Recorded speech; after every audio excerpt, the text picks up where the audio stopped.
When I first got started in real estate, I started flipping houses, and it is the craziest story ever because the day that I got the keys to my first ever property, I had negative 36 cents in my own personal bank account.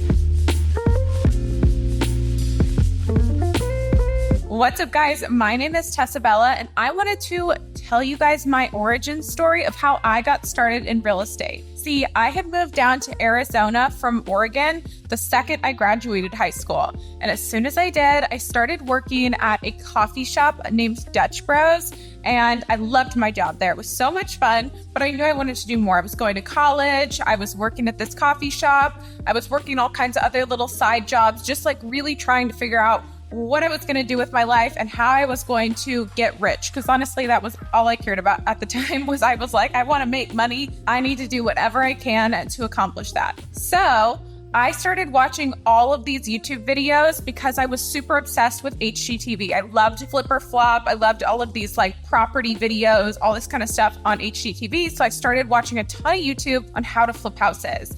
And I always joke that I enrolled in the University of Google because I was obsessed with figuring out how I could learn how to flip a house. From there, I took all of the information that I found and I put together a killer PowerPoint presentation. And at the time, I had like all the transitions, my slides were spinning out of there.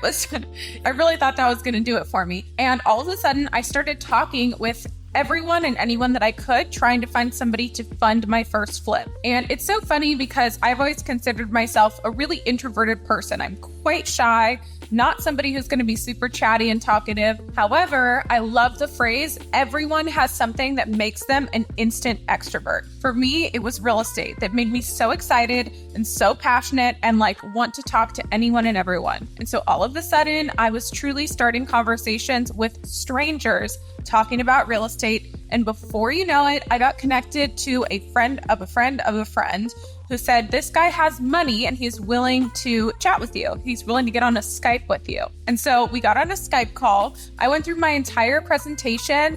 And at the end of it, I remember sitting there for what felt like ages in silence, just waiting for a response. It was like those cartoons when you could hear the cartoon character blinking. That's how I felt. I felt like I was like, blink, blink, like waiting for him to say something to me. And he said yes. He said he was willing to fund that first deal. I had already found the property that I wanted to flip. I had already put together the entire plan of what I was going to do. I had the designs ready, had everything ready to go. And so he said he was willing to fund that first flip. So we got started, and I will say in that first flip, just about everything that could go wrong did go wrong, including as it was about to sell on like the last couple days, there was an appraiser going to the property. And he was like, hey, do you have a lockbox on the property? I don't see one here. And I was like, oh yeah, it's over here in this hose bib. And I'm telling him where it is. He's like, well, there's one smashed on the ground here, but that can't be yours, can it? And I was like, well, shoot, that's probably it. Turns out somebody had smashed my lockbox, got into the house, drove a truck through the backyard, and we had like big pocket glass doors. Opened those up with a crowbar and stole every single appliance and basically anything valuable in the entire property. So that was super fun. Had to go and replace all of those things. It was just like the cherry on top of that experience. Somehow came out of it still profitable, which was an incredible win. Wasn't super profitable, but it was profitable. It was not an overall loss, which means that's a win in my book. And I went on to carry that into multiple additional flips in my first ever year of real estate investing. So the reason that I tell you this is because I learned a really valuable lesson in that moment. Honestly, I learned a lot of really valuable lessons in that entire thing. But one of the biggest things in regards to real estate was you can have one of the following three things or a combination of them, which is great. But as long as you have one of the following three things, you will be able to be successful with real estate investing. You either need to have the grit and the hustle, so the sweat equity, the money, or the knowledge. Those are like the three things really that are needed in order to put anything in motion business related. And so in that moment, I said, I know that I will work harder than anyone ever to make this a reality. I don't have the money and I sort of have the knowledge. I'm working on getting the knowledge. So I was bringing this to the table, and now I could find somebody that could bring that third piece or potentially the other two pieces.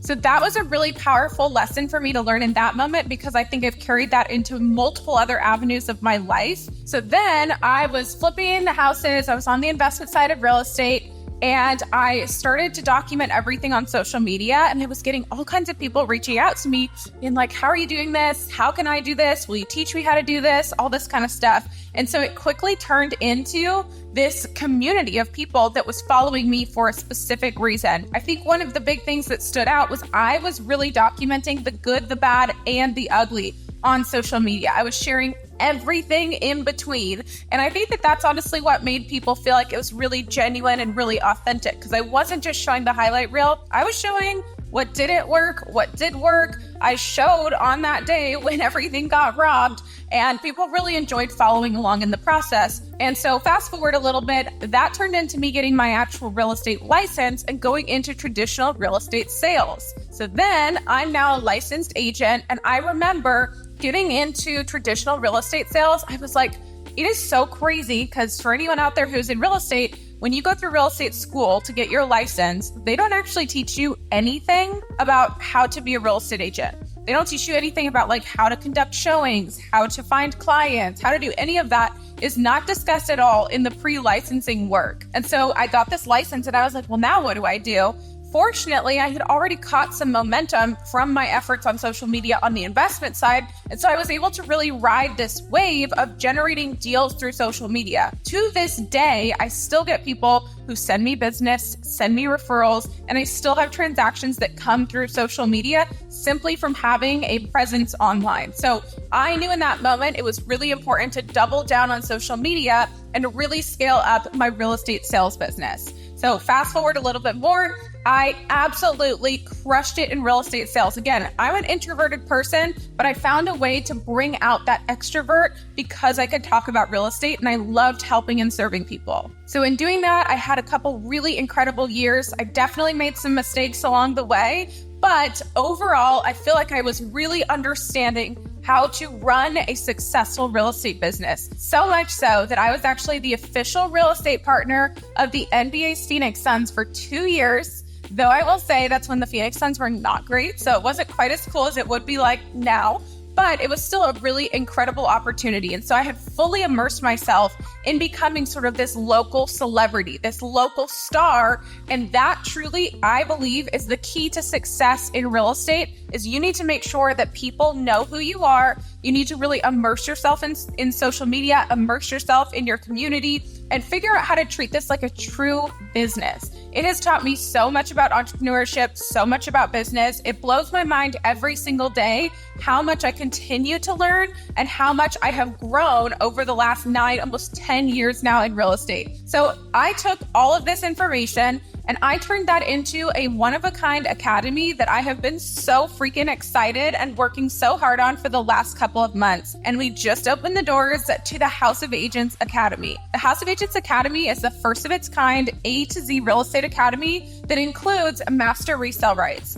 That means that anyone who purchases access to the academy, they get access to then resell the academy for 100% profit. So not only is it the perfect place to come connect with other top agents, learn everything you need to about real estate, get access to the best templates, tools, and trainings, but it also allows you to have an additional stream of income if you choose to. There's no pressure to do that piece of it, the resale side. But I find that when you're sharing your experience, what you're already naturally doing, why not have an opportunity to get paid for the work that you're already doing? So that's why I created my baby, which is the House of Agents Academy. If you want a sneak peek at what's inside, I'm going to drop it down below in the description. But I just wanted to share with you guys what my journey's been like in real estate, and I cannot wait to see what the next 10 years of real estate bring. If you have any questions or want me to dive deeper on any parts of that story, drop your questions down below in the comments and be sure to like and subscribe because I am so happy to have you here.